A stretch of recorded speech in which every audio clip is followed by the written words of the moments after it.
everyone, it's Steph here if you didn't already know, and on this channel I talk about all things career and all things lifestyle. So that just includes what it's like in the commercial law industry in the UK and how I personally got into the commercial law industry, and also how I manage my time being a black female entrepreneur and someone who has a 9-to-5. In today's video, I'm going to be talking to you about how I got a distinction in my LPC and the study tips and revision tricks that I can give to you to help you as well. I hope you enjoyed today's video. If it's something that resonates with you, please do like, comment and subscribe, and also share this video with at least one person that you think can benefit.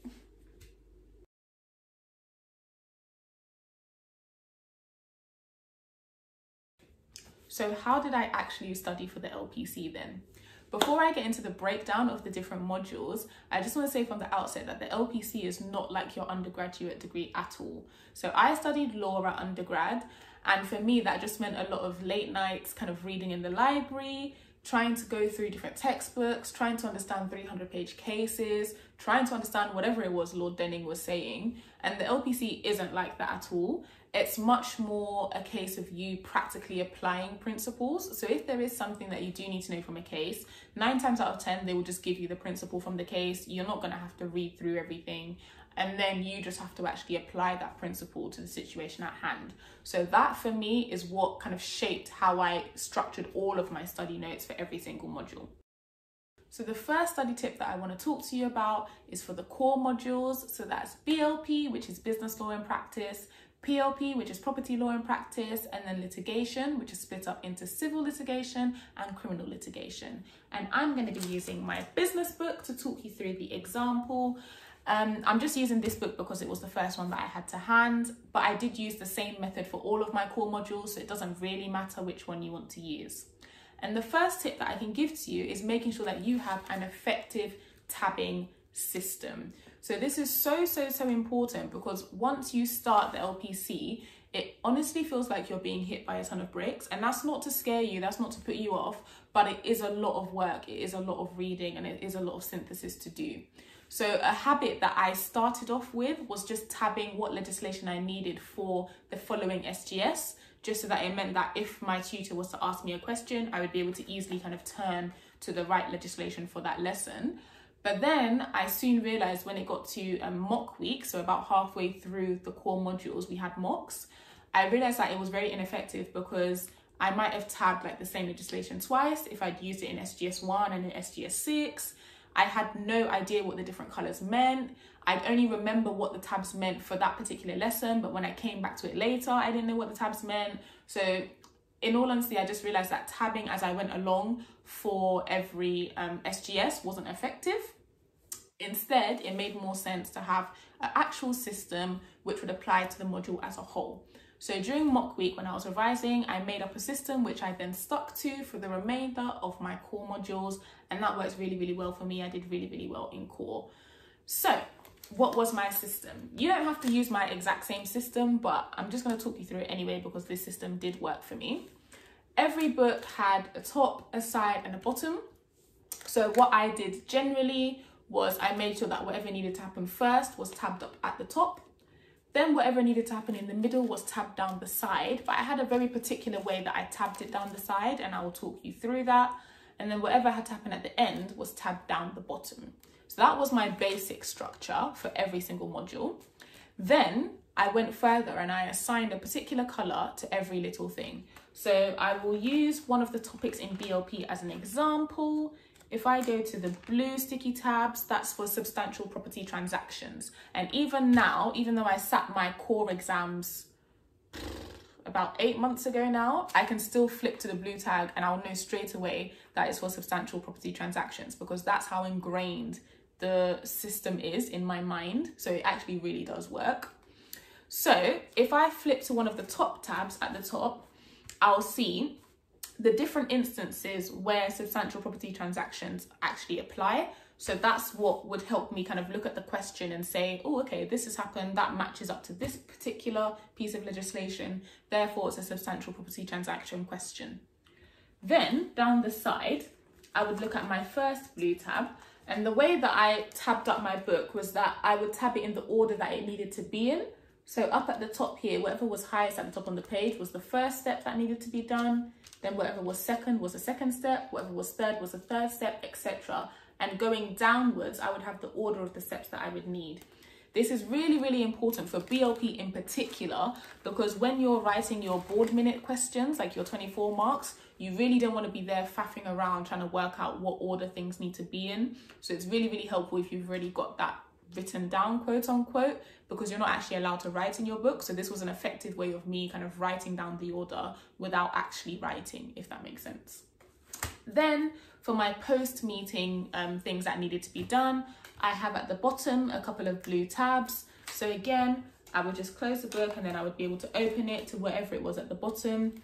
I would see what was highlighted in blue, because I always made sure that my highlighted colours matched my tabbing colours so that I would know what I was talking about, because sometimes there would be multiple pieces of legislation on the same page. So it's really important to have that kind of distinction so that you know which legislation matches up to which tab. So I'd have my blue highlighter on the page, and then I would know that, okay, this is what I need to do once the meeting is finished, and I need to write that down. So that is how I tabbed up my BLP book, and the same system applied for PLP and both my litigation books as well. And like I said, that worked really, really well for me. Now for skills, the way that I studied was slightly different, and it honestly just depended on which skill I was actually doing, because they all had different forms of assessment, and I used to just base my studying on the type of assessment that I had to do. So I'll talk through each of the skills and the assessments that they were, so that I can then explain how I studied for all of them.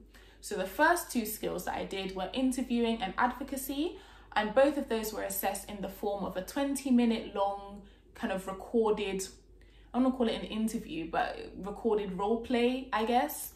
And they were, for me, I guess, my hardest skills, and that's just purely because I'm not an actress, so I did find it difficult to kind of pretend that I was something that I'm not, if that makes sense. But my top tip for that would be, first of all, to actually attend the SGSs, attend the tutorials. And I say that because for me, I did the skills straight after my core. So it meant that I had kind of lost a lot of energy, because core did really take it out of me. It was a lot of work doing all of those big modules and then going into skills. So I was very tempted to not attend my SGSs, but I did attend them, and I found them really, really helpful, because that's where I actually got to practice the interviewing and practice the advocacy. And I didn't have any other opportunity outside of those SGSs. So that was really, really good. The second study tip that I would say for interviewing and for advocacy is to then practice by yourself, or with a friend. If you've got like a little study group going, that's really, really helpful. And again, it's just because talking for 20 minutes sounds like it's a really long time, but once you've actually planned out what you need to say and you've planned out each section, it goes by really, really quickly. And it's actually very easy to go over the 20 minutes, which you won't get any marks for. So it's really, really important to make sure that you have done enough practice so that you do know how long it kind of feels like, and you are aware of how long that section is going to be. The next skill that I'm going to speak about is wills and estates. This was probably my favorite skill, I think, mainly just because the assessment was an open book exam, which was quite easy to kind of study for me.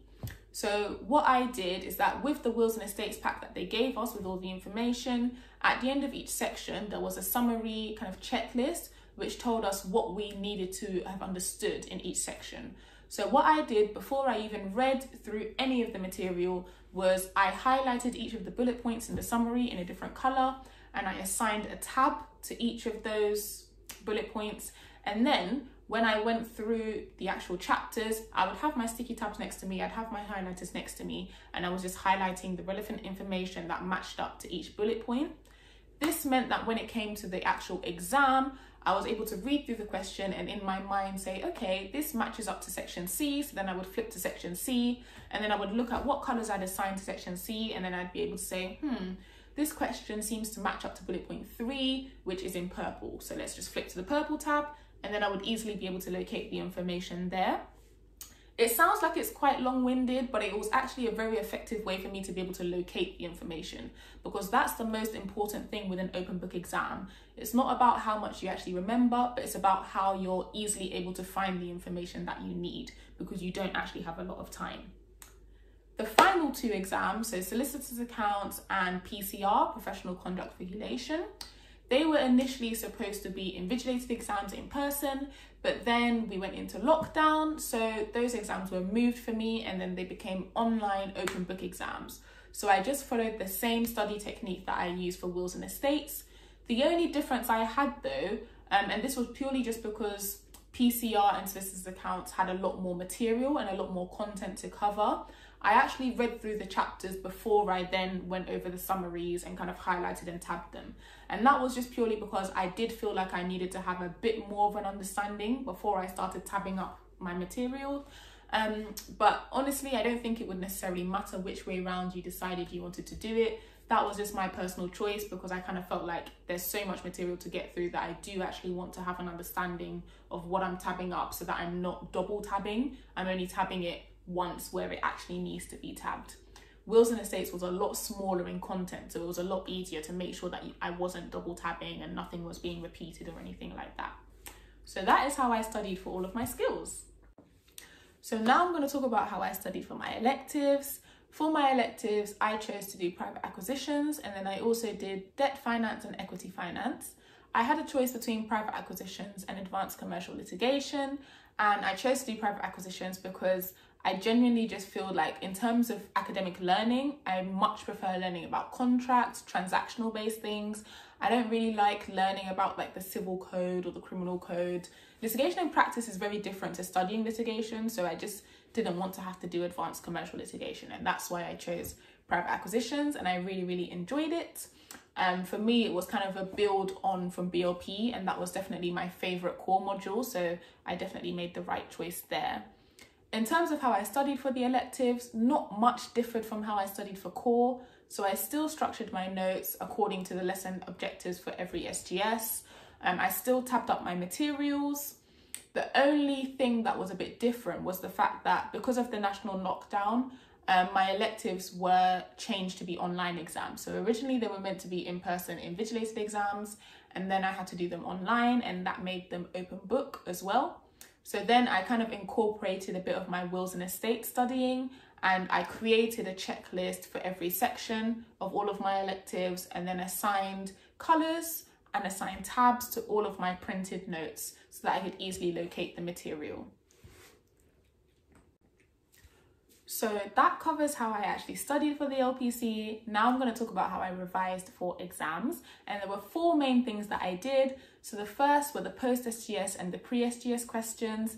The second was using Anki. The third was actually going over the SGS activities. And then the fourth one was making sure that I had written down what my tabbing systems were for each module. So I'm going to go through each of them in turn so that it will help you. So first things first, the post-SGS and the pre-SGS questions. When I first started the LPC, I didn't even know that post-SGS and pre-SGS questions were a thing. I didn't realize it was a required thing that I had to do because I just didn't look for it. And then it came to the mocks, and then I couldn't answer one of the questions, and I just couldn't work out where that information was from. And when I looked at the mark scheme, it turns out that it was a question that was found in one of the pre-SGS questions. So that is when I realized halfway through my core module that I needed to actually be doing those pre-SGS and post-SGS questions. So I went back, I did all of the ones that I had missed, and then I made sure that going forward, I did those questions. And it is something that when you get to final exams as well, once you're doing past papers and you're looking through the mark scheme, you will find that they will tell you where each of the question comes from. And quite a lot of the time, they do pull questions from your pre-SGS and your post-SGS questions. So do make sure that you're doing those in addition to your general SGS prep. The second thing is Anki. So in undergrad, I did general kind of flashcards. Once I started my LPC, one of my friends actually told me about Anki, which is an amazing tool that you should definitely be using if you like to digitize your learning. Anki essentially allows you to have flashcards, but they're a lot more efficient because the way Anki operates is that once you've answered the flashcard, it assesses whether you did it really quickly, so whether it was excellent, whether you did it in an okay amount of times, whether it was good, or whether you just didn't remember whatever it was that was on that flashcard, so whether it was bad. And then it will change when it gives that flashcard back to you so that it spaces out your active recall. So if you did it really well, then it'll probably give it back to you in like a week, maybe even a month, depending on how often you've done it. If you did it okay, it'll give it back to you in a couple of days. If you did really, really badly, it will give it back to you in that same session, and then it will make you repeat it the following day as well, just to get it into your mind. So it's a really great way of doing active recall and spaced repetition, and you can get it on your laptop. I used to use it on my laptop. It's free on your laptop. You can get it on your phone as well. You do have to pay on your phone. I'm not entirely sure how much it is because I didn't use it on my phone. But if you are someone who likes to maybe revise on your commute or revise whilst you're out and about, it is a great app to get, and I would advise paying for it anyway because it is actually really, really helpful. I was just someone who always used to study during the day whilst I had my laptop, so I didn't actually need it on my phone. Then the third thing that I would say you should do is going over your SGS activities. So again, when it comes to you doing past papers, you will notice that a lot of the questions replicate your SGS activities in some way, shape or form. So the best way for you to revise is actually going over your SGS activities and making sure that you can do them without the notes. So reprint out or reopen on your laptop whatever the SGS activities were once you've revised, and actually try and attempt those activities again.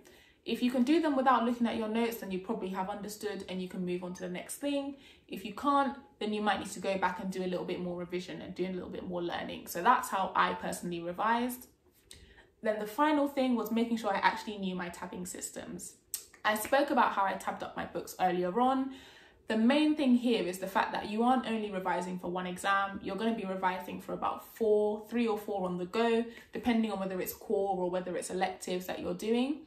And that means that you are going to be having multiple colours and multiple systems going on the go.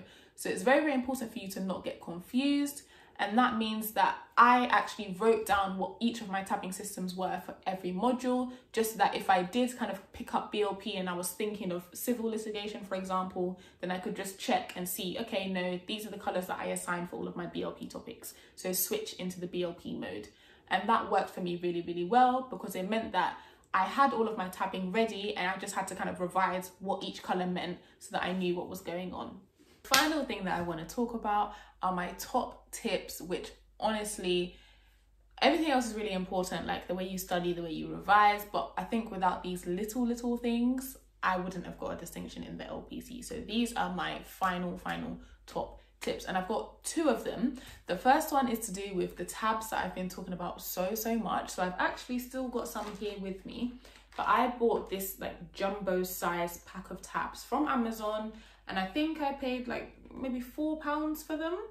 And it comes with, so let me read what it says on here, 3,160 pieces. So that is how many sticky tabs I bought. And it may sound excessive to you, but the reason why that has been so beneficial to me is because it meant that when I was splitting up each module into its separate subtopics and assigning a tab to each subtopic, I never ever had crossovers with my tabs, and that made it so much more easier for me to actually remember what I was tabbing up. So to give you an example, I never had to have, you know, like 2 blue tabs in my BLP book, for example. I knew that blue always meant substantial property transactions for me. I knew that purple always meant director's loans. I knew that green always meant share buybacks. I never had to have any kind of tabs doubling up, which would then have confused me. And I just felt that was a really easy get around for only £4.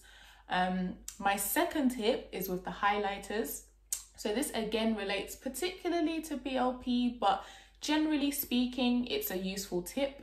And I'm going to link it down below, but there are some Bible highlighters that I would really recommend. And the reason why I recommend them is because the papers for a lot of our materials are very thin. And that's just purely because there are so many pages in the books. One thing that does tend to happen if you're using your normal, I think they're called stabilizers or whatever they're called, like the normal highlighters that people tend to buy from Tesco's or wherever it is that you shop, they run through, the ink will run through to the other side of the page, and then you'll find it very difficult to actually read your materials. That's not going to be beneficial to you. So I would definitely advise you investing in those Bible highlighters. I think, I'll double check what the price is, I can't remember, but it was less than £10. And they're absolutely amazing. They're very fine, and it still highlights in the same kind of way. It's just that the ink doesn't run through the pages. So that is super helpful for you to have. So those are my 2 top tips for the LPC. Get those tabs and get those highlighters, because without them, I wouldn't be where I am today. I hope you have enjoyed today's video. Like I said at the beginning, if it's something that you found beneficial or you think you know someone who can benefit from this, please do like, share, comment, and subscribe to my channel, and I'll be back with more videos in future. Bye.